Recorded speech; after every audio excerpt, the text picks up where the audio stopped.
ఒకరోజు ఏమైందంటే ఆమెకి గొప్ప కుమారుడు పుట్టాడు. ఆ కుమారుడు ఎవరట? బోయోజు. హల్లెలూయా. చూసావా, నీతిమంతులుగా చేస్తారు దేవుడు. మన యథార్థంగా మనం ఇచ్చే అర్పణలు యథార్థంగా ఉండాలి. మనం చేసే ప్రార్థన యథార్థంగా ఉండాలి. అంతేగాని ఏదో సన్నిధికి వచ్చి ప్రార్థన చేసేసి ఏమండి మనం కానుకలు ఇచ్చేదే కాదు, కానీ నీ హృదయం ఎలా ఉండాలంటే యథార్థము కలిగి ఉండాలి, యథార్థత కలిగి ఉండాలి. దేవుడు ఏం చేస్తాడంటే మనం ఇచ్చే వాటిని చూడగానే మన హృదయాన్ని ఆయన చూస్తాడు. అందుకే అంటాడు, విస్తారమైన బలులు అర్పించుట కంటే యెహోవా మాట వినుటే శ్రేష్టమైనది.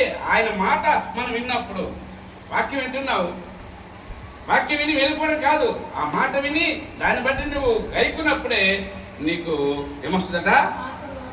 ఆశీర్వాదం వస్తుంది. ఈరోజు మనం వాక్యం వింటున్నాం కరెక్టే, కానీ ఆ వాక్యాన్ని అనుసరించటం లేదు. అంతేకాదండి, అద్దం ముందుకు వెళ్ళినప్పుడు మన ముఖము కనబడుతుంది, బయటకు వెళ్ళిన తర్వాత నీ ముఖం కనబడుతుందా? కనబడదా? చూడమ్మా, అద్దంలో మన ముఖం కనబడుతుంది. అద్దం ఎదురుకి వెళ్తే బయటికి వెళ్ళిన తర్వాత మర్చిపోతుంది నీ ముఖం, మర్చిపోతలేదా? బయటికి కనిపించదు. అద్దం ముందుకు వెళ్ళిన అంటే చర్చిలోకి వచ్చినప్పుడు వాక్యం వింటాం, బయటికి వెళ్ళినప్పుడు అలా మా అమ్మరే మా బ్రతుకులు. కనుక ప్రభువునందున ప్రియులారా, దేవుని యందు ఒక శ్రేష్టమైన అర్పణ ఇవ్వగలిగాడంటే వాక్యాన్ని అనుసరించారు ఎవరు?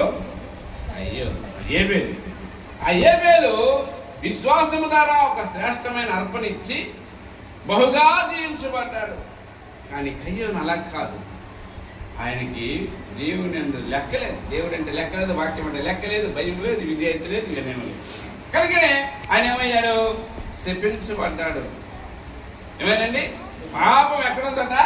ఎక్కడుంది రాయబడది? ఆయన పాకట పొలిచి ఉన్నది. హల్లెలూయా. ప్రియులారా, ఈరోజు మనము సత్క్రియలు చేసినప్పుడే మనకి దేవుని ఆశీర్వాదం. ఎవరైతే సత్క్రియలు చేయరో వారి అంత ఏముంటుందట? ఏముంటుందమ్మా? పాపం ఉంటుంది. దేవునికి స్తోత్రం. ఆ పాపానికి రాష్ట్రుడెవడంటే దుష్టుడు, అపవాది. వారు అపవాది సంబంధులే. అపవాదికి అపవాది ఎక్కడ అయిపడతాడు? ఎక్కడ పెడతాడు? అగాధములో వేయబడతాడు. వాడిని అనుసరించే వారు కూడా అందులో ఉంటారు, వారు కూడా అగాధములను వేయబడతారు. కనుక ప్రభువు నందు నా ప్రియులారా, అక్కడ చూసే వారు చేసింది తప్పే. ఎప్పుడైతే ఇతను దీవించబడ్డాడో ఏబేలు అన్నదమ్ముని మీద ఈర్ష పెంచుకొని అన్నదమ్ముని పొలంలో పనిచేస్తున్నప్పుడు చంపేశాడు. ఏడు గొప్పడైపోయాడు. తర్వాత అడుగుతున్నాడు, అయ్యాను నీ అన్నది, అయ్యాను ఏంటి ఏబేలు అంటే ఎవరు చూశారు? ఎవరు నేను కాపలా ఉన్నా, ఎవరు చూశారు అంటున్నాడు. దేవునికి స్తోత్రం. ఈరోజు మనం కూడా అలాగే ఉన్నాం. తప్పులు మనం వ్యతిరేకంగా చేస్తున్నాం. అడిగినప్పుడు ఎవరు చూశారు?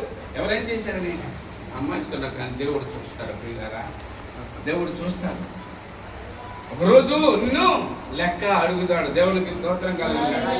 కనుక ప్రియులారా, మన ముందు కొద్ది రోజులే ఈ భూమి మీద, మన ముందు కొద్ది రోజులు మన క్రియలు ఎలా ఉండాలంటే క్రియలు సత్క్రియలు కలిగి ఉండాలి. ఈ మానవ జీవితము నీటి మీద బుడగలాంటిది. ఏ క్షణంలో నువ్వు మాయైపోతావో తెలియదు. నీటి మీద బుడగలాంటి జీవితము, ఆవిరి వంటి జీవితము, రాలిపోయిన పువ్వు లాంటి జీవితం మన జీవితాలు. కనుక ఈ భూమి మీద ఉన్నప్పుడే దేవునికి సమయాన్ని ఇచ్చాడు.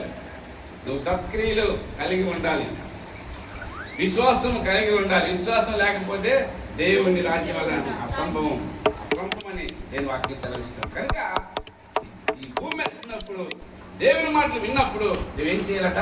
విశ్వాసమును పెంచుకోవాలి. దేవుని సత్క్రియలు కలిగి ఉండాలి. ఇంకా ఆయన భయభక్తులు, విధేయత కలిగి జీవించాలి. ఏమండి, ఇవన్నీ ఉన్నప్పుడు మనము మన జీవితంలో మంచిగా వర్ధిల్లుతాం. ప్రియులారా, ఈ లోకం శాశ్వతం కాదు ప్రియులారా. ఈ లోకంలో ఉన్నటువంటి క్రియలు, ఈ లోకంలో ఉన్నటువంటి ధనము, డబ్బు, ఆస్తులు, అంతస్తులు మనతో పాటు రావు, కానీ మన క్రియలే మన వెంట వస్తాయి. నువ్వు పాపము చేసావా? ఎక్కడికి వెళ్తావు? నరకానికి వెళ్తావు. నువ్వు దేవుని యందు సత్క్రియలు కలిగి ఉన్నావా, దేవుని రాజ్యంలో నిత్యము ఆయనతో పాటు ఉంటావు. కనుక ప్రియులారా, ఏబేలు ఏం చేశాడంటే విశ్వాసం ద్వారా మంచి అర్పణ ఇవ్వగలిగాడు. ఆ అర్పణ బట్టి దేవుని చేత దీవించబడ్డాడు. మనకు కూడా ప్రియులారా, ఈరోజు దేవుని యందు అట్టి సమర్పణ కలిగి, అట్టి మంచి సమర్పణ కలిగి దేవుని యందు మనం ఉన్నట్లయితే మనం దీవించబడతాం. కయ్యని వలే కాక ఏబేలు వలే దేవుడు మనందరినీ దీవించి ఆస్వాదించును గాక. దేవునికి మహిమ, ఘనత, ప్రభావం కలుగును గాక. దేవుడి మాట మీ హృదయంలో ఫలింపజేసి ఆస్వాదించును గాక. ఆమేన్. ఆమేన్.